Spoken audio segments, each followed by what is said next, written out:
When it's below zero outside, all the metal surfaces on your RV that are exposed to the outside will get frost on them. It doesn't matter what kind of heating system you're using. This is going to happen.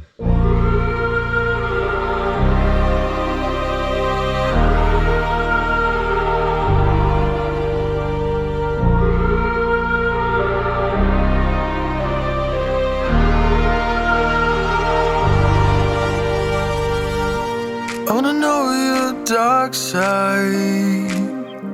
I wanna know your secrets. I wanna be your lifeline. So I wait for you, wait for me. Wait for you, wait for me. Tell me you're more than just a highlight. Pretty pictures on the outside.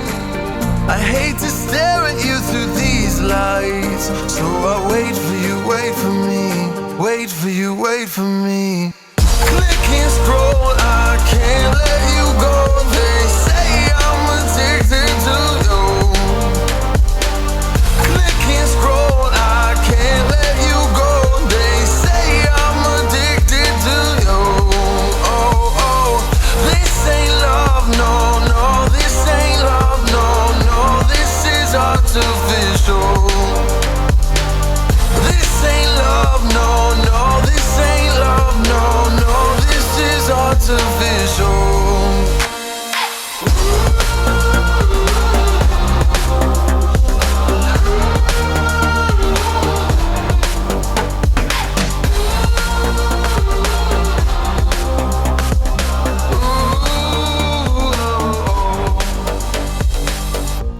I wanna know you inside and out.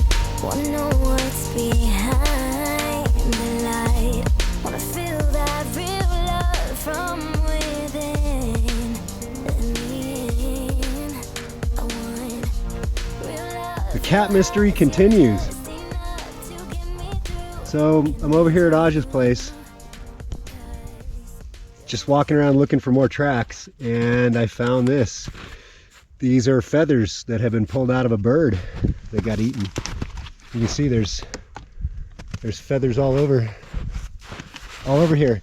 So looking at the tracks, there are no big tracks here that did this. It looks like it might have been the small house cat. It's definitely not the bobcat. I found bobcat tracks on the other side of Mystery Continues, but this was definitely done by a cat. Cats are the only ones that rip all the fur out. Okay, Scout just got her Bully Make toys. She hasn't had any in 3 months. She knows what it is. We figured she's growing up, so she doesn't need to have a box every month. See if we can get it open. Okay, they always have a theme every month. Let's see what the theme is. What is it? Oh, look, it's like last year. It's a bucket. It's another... Oh, no, look, this one's new. Look, it's a little igloo. So last time it was an abominable snowman. This time No, it's... look, look, it's a Bigfoot. Look, so now it's a Yeti, and the last time it was abominable snowman, and now it's a polar bear. And a triangle. And an igloo. Boy, she loves these toys, Yep. man. This is what she lives for, huh? Are you a happy girl? Are you a happy girl? You play with She your toys? likes the squishy. You a happy girl? Play with your toys? Yeah, she likes to lay them all out and take inventory of them. What do you think, baby? You like your special toy, huh? You like your special toy? You like your special toy? Oh, you good girl. Oh, homie, are you jealous, bud? You don't play with toys. Homie, She's where's one? homie, you don't play with toys. People like toys, homie. You don't like toys, dude. He's jealous, but he doesn't play with toys.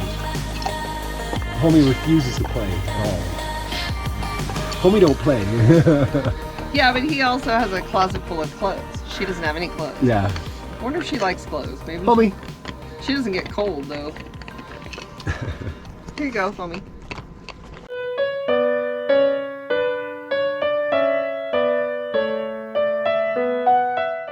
So here's my next project. A diesel heater. I'm going to install this in the basement. This is to keep the basement from freezing. It'll also help to keep the whole back end of the RV warmer.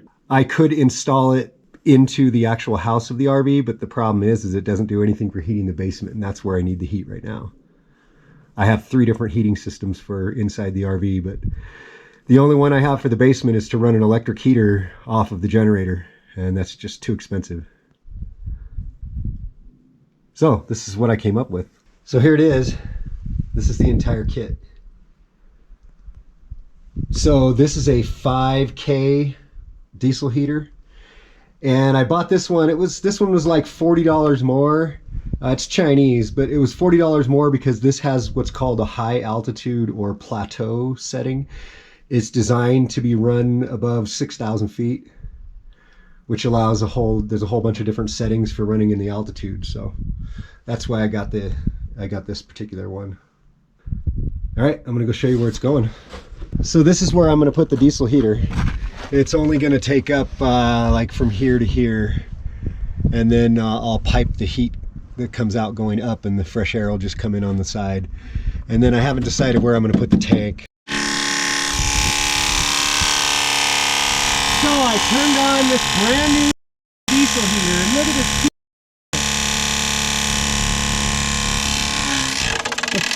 The fan is rubbing on something. What a joke! What a joke! Oh my gosh! I'm so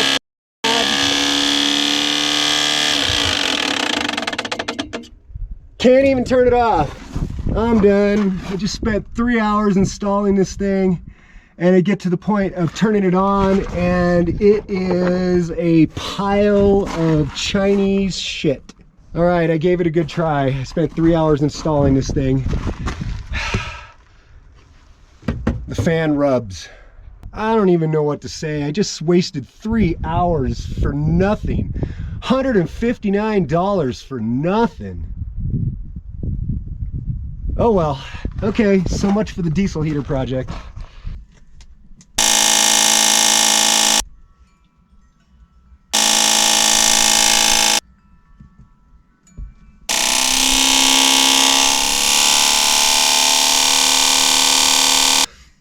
That damn diesel heater sucked the life out of my day.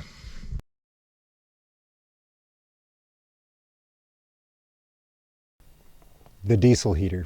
So let me tell you the story about where we're at with this thing now. So it's been almost a month since I installed this. As soon as I started it up and it malfunctioned, we immediately contacted Amazon and the seller because it's a 12-volt motor making a horrible grinding noise, and the chance of fire was just too much.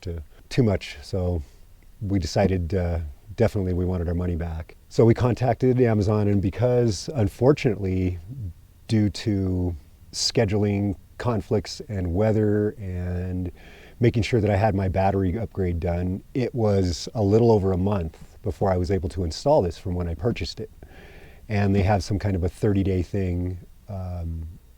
In order to get your money back, just no questions asked, has to be less than 30 days. So Amazon required me to contact the seller. So I did.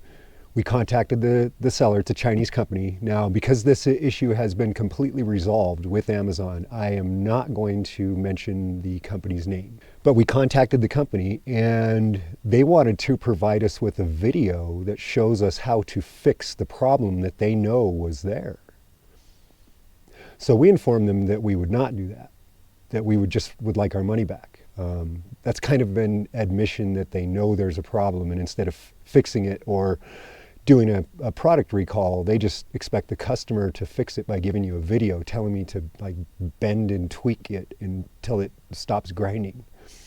I wasn't happy with that. So we kind of went round and round with this company. The company let us know that they would give us our money back if we gave them a positive review on Amazon. That didn't sound right to me. It sounds like extortion. So we contacted another representative from Amazon, and at the point when they decided to extort us for the positive review, the Amazon rep got involved and immediately gave us our money back, and then sent me a message saying that we could either keep it, throw it away, do whatever we want with it. They give us our money back, and that was that. So I decided, since I already had it installed, I would try bending and tweaking it just like their video said.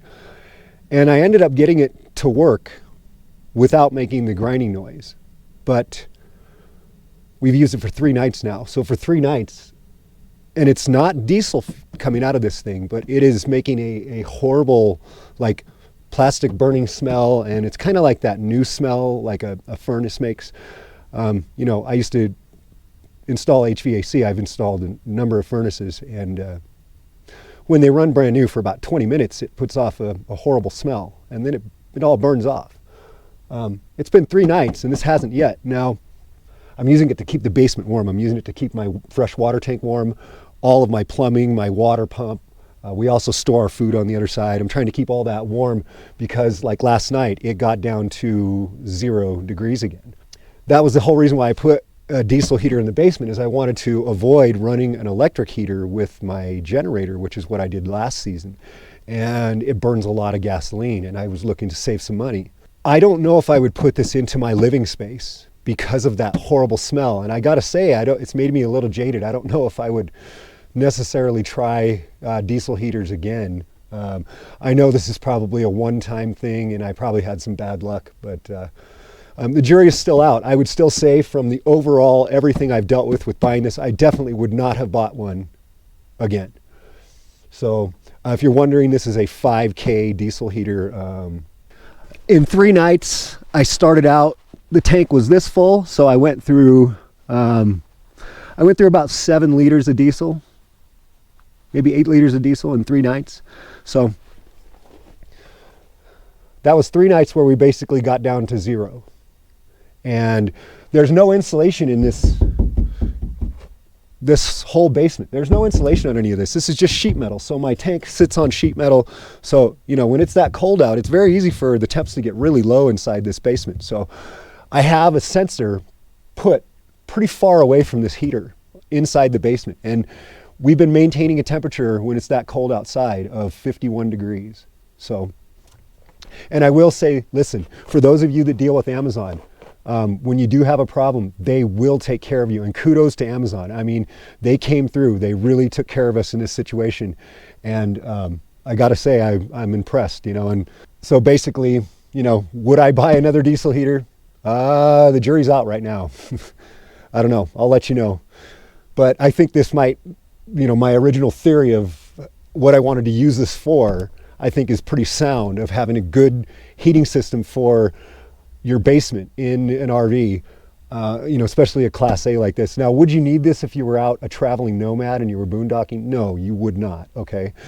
But if I was to use a diesel heater like this in our actual living space, which would be above here, okay, I would probably still have to install it here because, like, for instance, in my slide out for the bedroom, it's the bed. There's nowhere to mount a diesel heater under the bed.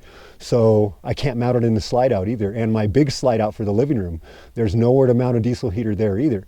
And my other bays up front are used for my inverter and everything having to do with my batteries. So there's not many other places to be able to actually mount a diesel heater. So I'd still have to mount it in a place like this.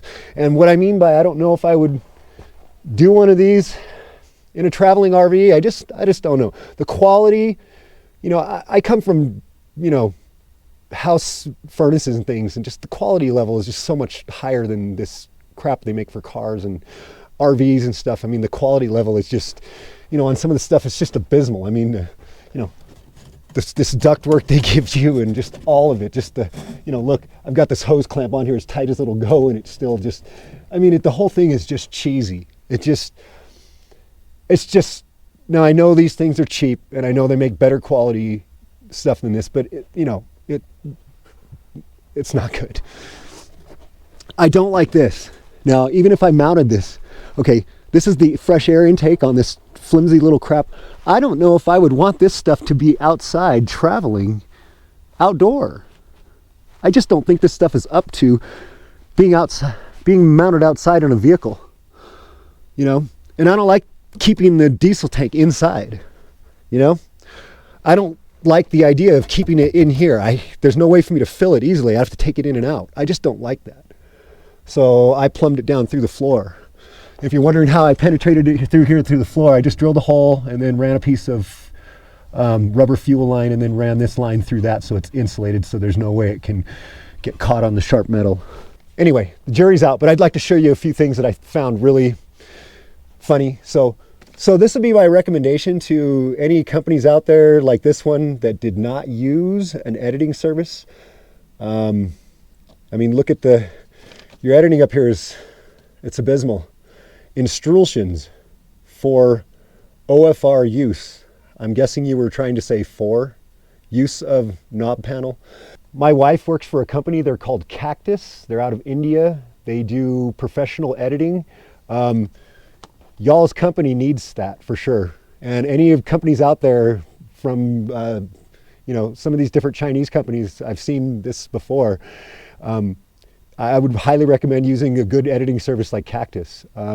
They have a number of different departments. My wife works in the medical department. I guarantee you they have a technology department. They could take care of you and get your editing squared away and not make you turn out stuff like this, because this is I mean, honestly, it's funny. It's really funny. Instructions. I mean, come on.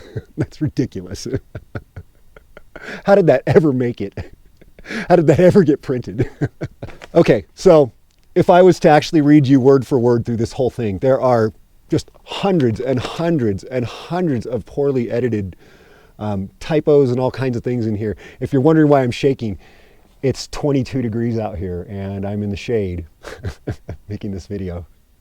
I really didn't want to be bundled up in a huge polar bear suit, so